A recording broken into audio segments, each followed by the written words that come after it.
Hi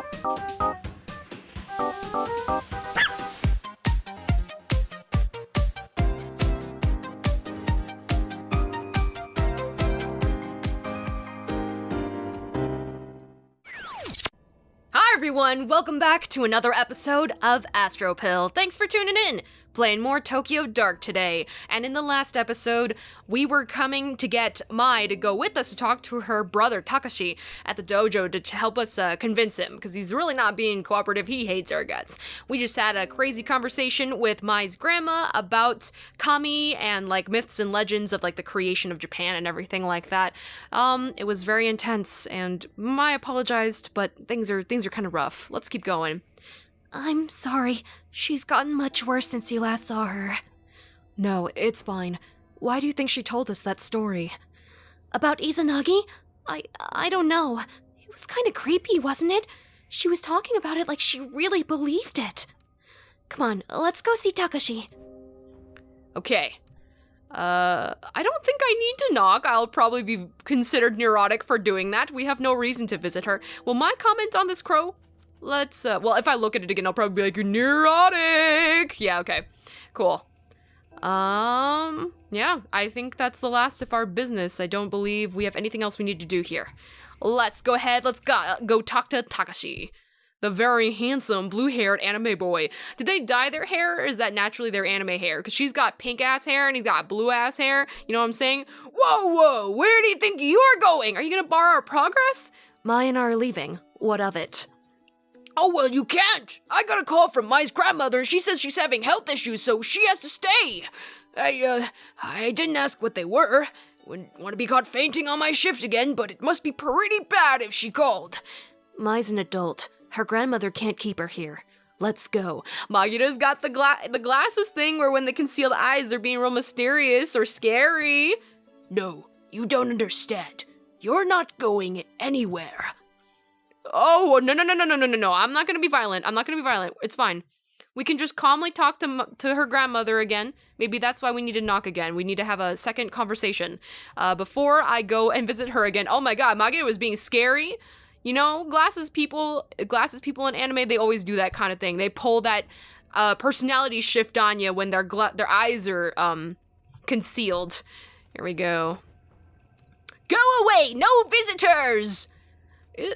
No, that's not our only choice. We can't just use violence.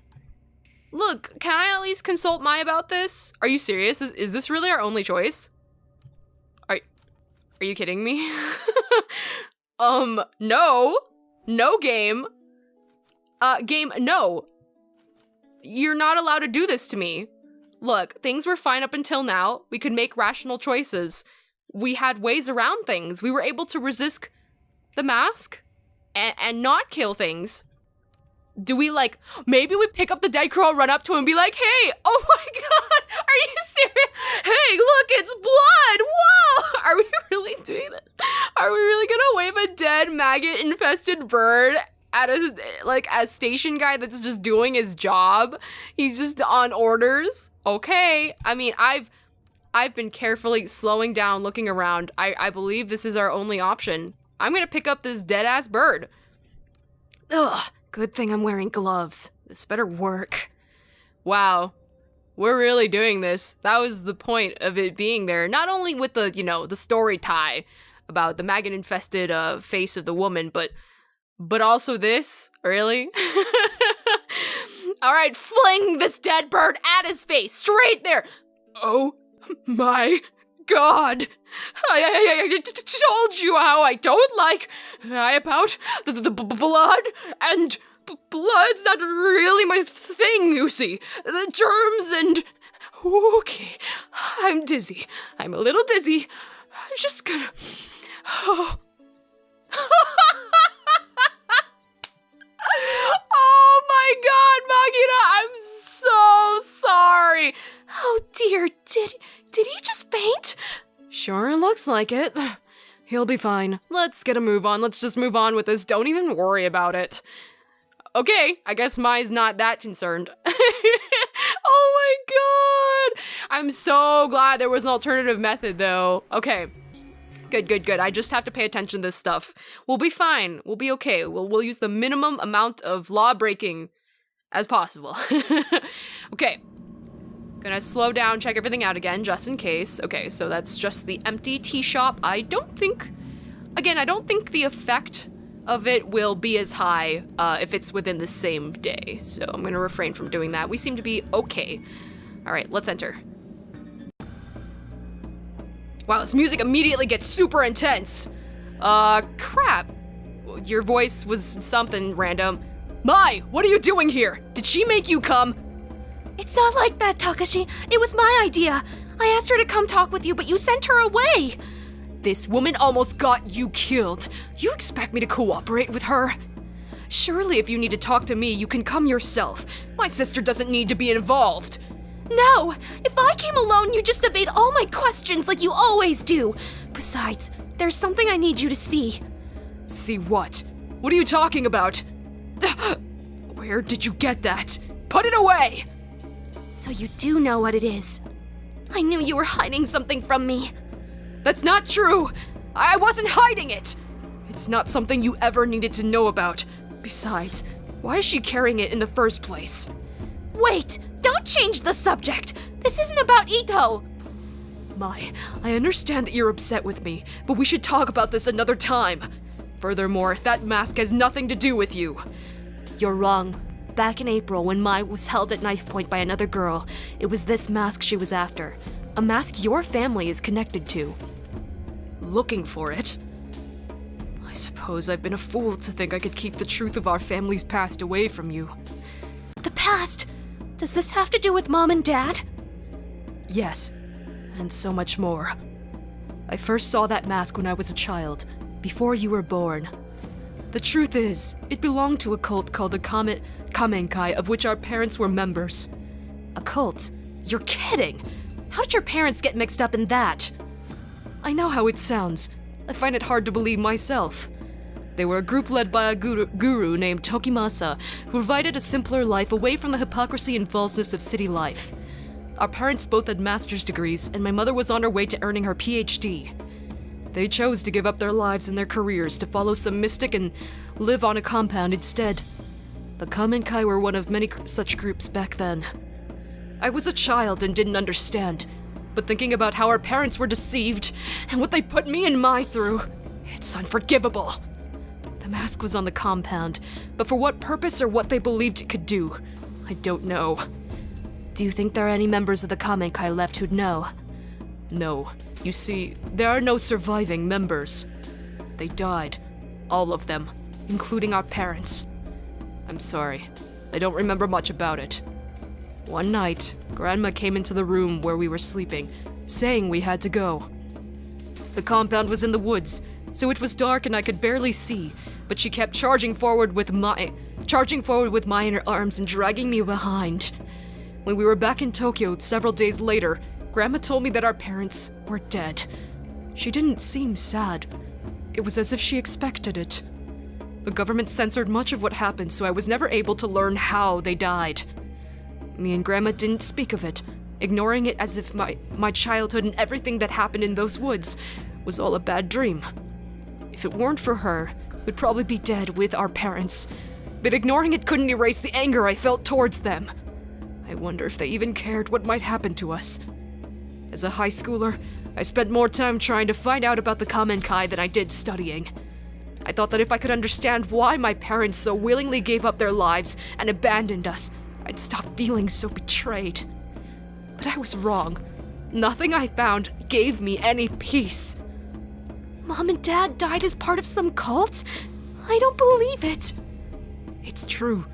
I'm sorry I didn't tell you sooner. I guess that in hiding it from you, I was able to hide away my feelings as well. I think for Grandma it was too painful to talk about. I believe she took possession of the shrine in order to live a simpler life. We had to keep it secret. There's no way we could live a normal life with the stigma of the Kamenkai attached to us. I suppose keeping that secret hurt us both dearly. For me, pursuing kendo gave me some measure of control over my life again. But Grandma, who made a choice to leave her only daughter behind, she always seemed to carry the guilt of it with her. She started going out at night, babbling about how she was looking for Mom. When she'd come home, she would have a rotten stink on her clothes. I was too scared to confront her, so I tipped off the police. They found her wandering in the sewers holding nothing but the mask. The same one from the cult compound all those years before, and the one you hold now. I was shocked when they gave it to me. I hadn't seen it for so long, and all the unpleasant memories from my past came flooding back. That was when I decided to leave Kamakura. It was the only way I could move on with my life. That doesn't account for how the mask ended up with your grandmother in the first place. I don't know how she got it. It seemingly appeared out of thin air. Or maybe someone gave it to her. She never said. I left the mask with her. It always made me uneasy. It had a strange aura about it. Wait, Grandma was looking for that? Oh, for Mom? In the sewers? I don't remember any of this. You were in the dorms at your school at the time. Grandma's strange behavior was part of why I insisted on you going to those private schools away from Kamakura. I couldn't drag you into the madness of our past. We parted ways without ever speaking of it, and she was much better by the time you returned to Kamakura. Detective, what exactly is it that you're looking for? Surely our family's history isn't of use to you. I assume you've heard about what happened to my partner. This mask was there again when he died. It's more than an ornament. I need to know where it came from. If that's true, then I want to help. Your partner, he seemed like a nice person. No, Mai. You've helped plenty, but I have to do this on my own. Ito is right. I apologize for not telling you all this sooner, but you can't be involved in something so dangerous. I already thought I'd lost you that day at the shrine. I wouldn't forgive myself if something happened to you now. All right. Thank you for finally telling me the truth, Takashi. I'll head back for now. I hope you remember that I'm your sister. I may not remember the same things you do, but we're still family. I'll see you guys later. Thank you for your help, Mai. You're right, Mai. I'll come visit you soon. It looks like she's gone. Mai's not here. There's no need to be coy. No doubt taking possession of that mask has taken its toll on you. Even in the brief time I was in contact with it, I felt an immense darkness behind it. I had such strange dreams and saw things I never would have dreamed up on my own. There was always an unusual air about it that I couldn't stand to be around. Maybe lying to Mai again makes me a hypocrite. All I know is, I don't want her getting hurt. But like you said, I don't believe that mask is simply wooden paint, though I doubt anyone else would believe us. No one ever did. Except for one man. On this street, there's an old tea shop. Perhaps you saw it on the way in? An old historian named Yasuhisa is there occasionally. He was the only one who ever acknowledged what I said about the mask as truth. Oops, if you're looking for probably someone to talk to about this, look for him. I never pursued the topic with him, but I speak with him occasionally on other topics. His mind is a vault of valuable information. Hopefully he can shed some light on what it really is. I hope so, but please, detective, be careful. Wow, well that was very enlightening. I'm glad that he was able to open up. I'm glad that he and his sibling were able to talk with each other, and they seem to be a lot better now. Mai knows a lot more. She's growing up. Okay, let's finally enter this tea shop. Is he gonna just magically appear now that we know that he's a person that exists? Let's go. Ooh. Hello there, ya peppy old man. I don't know. Welcome, come in, do sit down. No need to be so formal and stand there like a statue. How can I help you? Are you Yasuhisa? Takashi told me to come speak with you. Oh, and how is Mr. Kawana? Still prickly as ever, I suppose. I've always found him to be wise beyond his years, though perhaps not by choice. I digress. My apologies, it's the quirks that come with old age, you know. What does Mr. Kawana think I can help you with? I'm looking into a few things related to the Kamenkai, the group his family got mixed up in.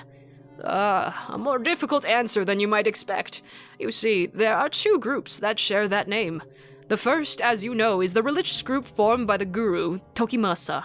The second is an ancient order, over 1,000 years old. What's that you're holding? I was told it's related to the Kamenkai, the newer one, and that you could tell me about it. That explains many things, child. The far-off look in your eyes, for one. I imagine you have many, many questions. Masks are interesting, are they not? They are meant to be a disguise, and yet a mask cannot lie or contort itself to hide the truth. In that sense, it is the mask that is more truthful than the human faces we hide underneath them. I wonder how you came to be in possession of an object with such a dark history. I think it might be related to a missing person, but I don't know anything about it beyond that. Ah, but that itself is the essence of history. Layers upon layers of personal connections that are continuously peeled back to their root. Relics like the one you hold often take unusual routes to end up where they end up. Relic? If it's from the Kamen Kai cult from the 90s, then I'd hardly call it a relic. Misguided and deceptive as he was, Tokimasa was no fool. In order to gain new followers, he needed to give his cult historical legitimacy. He collected obscure objects and gave them new meanings that he could control in order to manipulate his followers. The mask was what he chose, along with the name of the group that created it. Interesting, isn't it? Yeah, I guess so. Only, I guess I was hoping you could tell me some other things about it. For instance? Like, why... Now that I'm about to say it out loud, it sounds silly. I'm sorry I bothered you. Don't be silly. You wonder, for example, why holding the mask seems to take you to another place? Or perhaps why you can see visions that don't seem real? Why you feel a strong will exerting itself on you? Oh yes, I know all about those things too. How could you know about that? When Tokimasa was in possession of it, he believed it showed him a path to the realm of the gods. He wrote extensively on the subject. Though unlike most, I don't discount such phenomena as the ravings of a madman when the phenomena repeats itself. Do you, too, look into the inky blackness and see familiar shapes in the shadows? Not shadows. I see and hear people who are supposed to be dead. I find things I couldn't possibly have found otherwise. Most interesting. Tell me, detective. Apologies, do you mind if I call you that? I don't remember telling you I was a detective. Ah, my mistake. You must forgive me. A slip of the tongue. I believe it was the way you carried yourself. Determined investigators such as yourself have such a sense of purpose in their mannerisms, you see. And you do seem rather determined to get to the bottom of whatever it is you're chasing. Tell me, does me telling you that your experiences are not an illusion provide you any level of comfort? I'm not sure, but I do feel something. Maybe hope? It's like I finally got a foothold on solid ground. Ah, yes. Knowledge is a light in dark places, is it not? To think a relic of such import would end up with a detective! Do you mind if I ask you something?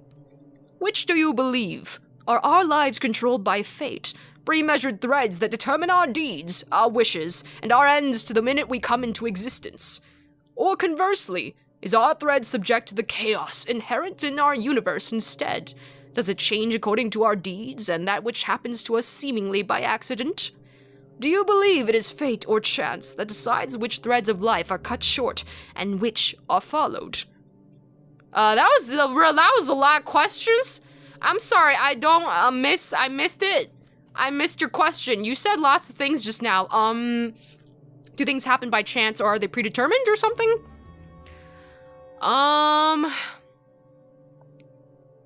Well, whenever the thought of fate comes up, I'm never sure if that's really I'm not sure if I've really believed that, where like things are predetermined.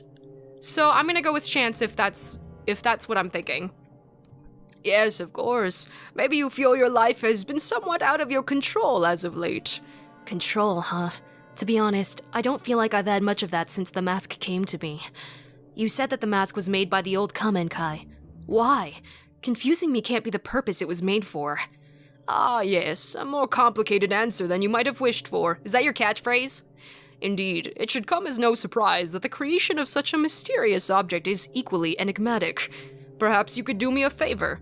Don't worry, it is in relation to this very topic. An important book has gone missing from my shop. If you could retrieve it for me, I feel it could shine a great deal of light on the subject. What kind of book? A book of the missing variety.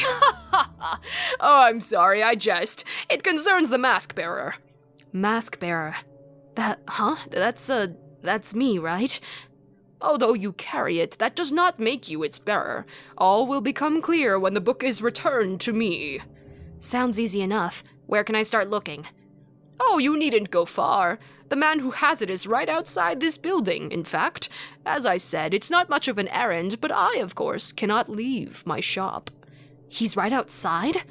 This won't take long. I'll be right back. Is he like a spirit that's bound to the shop or something, and that's why he can't leave? And that's why it appears empty? Maybe it's spooky like the collector, where it only shows up when the person wants to be found. Okay, right outside the shop. Takoyaki balls, man? Are you the one that stole the book? It was you, wasn't it? He's the only one standing outside. Are you serious? Is it the takoyaki balls guy? Really? What? Come on, dude. The old tea shop next door? Isn't that place closed down? Closed? That can't be right. What else do you know about it? Pure conjecture on this one, but I think it might be owned by the kendo instructor from the dojo down the street on account of him being the only one I ever see in there. You might not believe me, but I swear I saw him in there chatting away to himself. Possibly he's a little nuts. Then again, it might be some super awesome kendo meditation technique. Oh man, why not think of that before? Next time I ought to ask him for some pointers instead of spying on him, eh? Word through the grapevine is that he's a regional champion or something and has trained some of the best. Oh crap, lots of cops train under him and he's really skilled or something. Speaking of which, I have a bit of a crazy question for you. I know you said it was closed, but do you know anything about a book taken from there? Maybe recently? I was led to believe you would. Oh geez. Go on. Like I said, the place has been empty for years, but, you know, I spend a lot of time outside and half the time the door's wide open. So, one day a few months back, I decided to take a look around. Nothing suspicious or nothing. I was just curious is all. Curiosity killed the cat, right? Anyway, it was all dusty and old, and there was all sorts of weird stuff laying around. So I might have taken a little souvenir. I mean, it wasn't super old or nothing, so I figured no one would miss it. Besides, it wasn't for me. Oh crap, it was for my daughter or something? That guy can get deep in the dumps sometimes, so I try to be on standby for when that happens, you know? So I figured a little gift would cheer him up. Damn it, I missed the person. That was probably important. And back then when he was going through some particularly tough times. His crap wife, pardon my language, miss, had left him and taken their kid daughter with her. He still doesn't talk about it like he's in denial or something. Whoops, I got off track again. I was heading to visit him with the ill-gotten book when I got this phone call saying he was in the hospital. He OD'd on an expensive sake and sleeping pills. Thank God that idiot decided to do it at the bar he owns with the door unlocked. A customer came in and called an ambulance. If it weren't for that, I'm not sure if he'd still be here. That's quite a story. Sounds to me like he wanted to be found. Yeah, I think so too. I think he was trying to ask for help in his own way. In any case, I took the book to him while he was in the hospital. Tried to show him that even when he was at his lowest, there was someone out there trying to do something nice for him, you know? I think it helped, for a minute anyhow. As soon as the doctors let him leave, he went right back to that toxic little bar. I hope he's okay. He's got issues, but he's my little brother, and I worry about him. He's not been answering my phone calls lately. Originally, my brother's crap ex-wife, sorry again, had the brilliant idea to put his skill to work in a cheap part of town. Despite that, he's holding on to it with everything he's got. The place has slowly bankrupted him, but he won't let it go. All he has to do is sign some paper and move on, but he can't. Something about it has his claws sank deep into him. I've been trying to get him to join me in my business for years. He's a great chef and we could make a killing. Oh God, I keep skipping stuff on accident. Much better than wasting away in Shinjuku at any rate. Shinjuku? Yeah, in a slimy little side street. Anyway, if that book is important to you, he's probably still got it at his place. You want the address?